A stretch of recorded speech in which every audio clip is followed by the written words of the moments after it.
par rapport à, sur l'éducation et surtout dans cette, période très, très complexe, on va dire ça comme ça, où en fait, on est tous en ce qu'on appelle en confinement.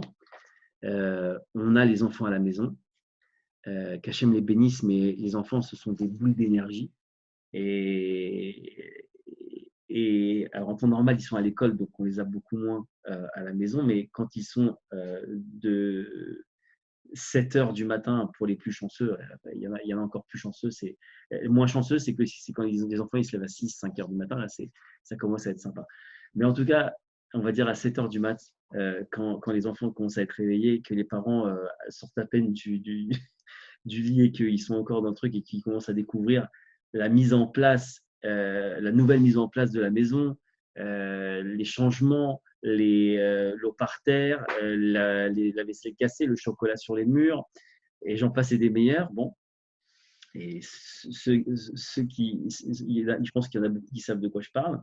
Euh, euh, Comment ne pas s'énerver? D'accord, ouais. C'est un peu ça la question. Il y a une règle dans la vie, d'accord. euh, Notre quotidien, il est la plupart du temps assez routinier. En quoi il est routinier? C'est que, bon, alors sauf des gens qui ont des vies intenses, etc., mais pour la plupart des gens, et je m'inclus là-dedans, la plupart du temps, on se lève le matin, on fait la prière, on fait la Hidbodedut pour ceux qui le font, etc. Et puis après, on va prendre le petit déjeuner, et puis après, on va étudier. Et puis après, donc chacun il a son plan de journée qui est assez régulier. Et donc, on sait, en vérité, comme une route qu'on prend tous les jours, on sait où sont les obstacles et où est-ce que ça bug. Bon.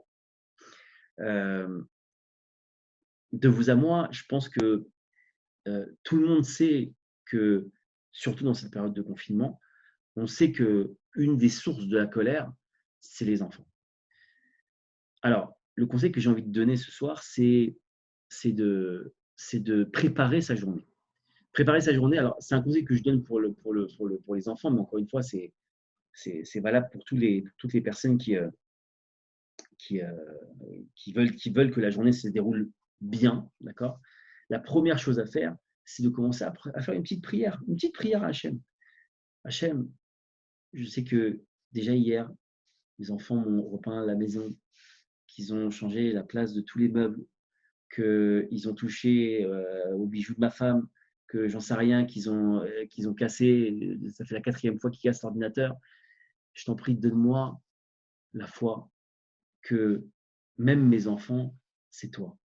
Que chaque épreuve que je vais voir, chaque chose que je vais voir, chaque changement, modification dans ma maison que je vais voir, que je le ressente comme un clin d'œil de ta part, que je te vois à travers ça, que je prenne avec le sourire, que je prenne avec le recul de la foi, et que je ne sois pas esclave du Yatsirara qui me fait tout le temps croire que en criant, en m'énervant, en punissant, je peux avoir des résultats alors que c'est complètement faux.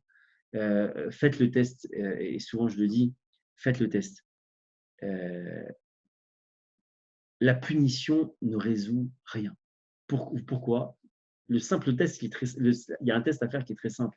Sur une bêtise qu'un enfant fait régulièrement, punissez-le et faites-le et regardez, observez s'il refait après la faute, la faute, la bêtise. Vous verrez qu'il le refera. Pourquoi? Tout simplement parce que, et ça c'est je l'ai appris en étudiant la psychologie des enfants, que l'enfant, quand on le punit, pour lui, c'est comme s'il payait une sorte de dette qu'il avait, on va dire, à la société. À partir du moment où il a payé sa dette, d'une certaine manière, il est quitte. Donc, il peut recommencer. Donc, la punition, elle est pas optimale, on va dire ça comme ça, pour changer la donne. Ce qui est optimal, si je vous l'ai dit, c'est prier chaque matin, préparer sa journée. C'est valable pour les enfants, mais c'est valable pour toutes les choses. Vous savez que quand vous rentrez du bureau, par exemple, votre femme, elle vous accueille avec le sourire, mais aussi la poêle à frire, par exemple, ou la batte de baseball, ça dépend qui a quoi à la maison. Mais ça aussi, c'est quelque chose qu'il faut préparer avant d'ouvrir la porte. Je parle pour les messieurs. Même chose pour les dames. Si vous sentez que votre mari il est assez nerveux, ça peut être des périodes notamment dans ce confinement-là qui sont très tendus dans le couple. Je sais qu'il y a beaucoup de couples qui sont touchés par ça parce que on est confinés ensemble, on est ensemble 24 sur 24. Donc, c'est pas toujours évident. Habituellement, on est au collège, on est au travail, la femme, elle est extérieure, etc. Et puis d'un coup, on se retrouve le soir, c'est beaucoup plus calme, il n'y a pas la tension de la journée.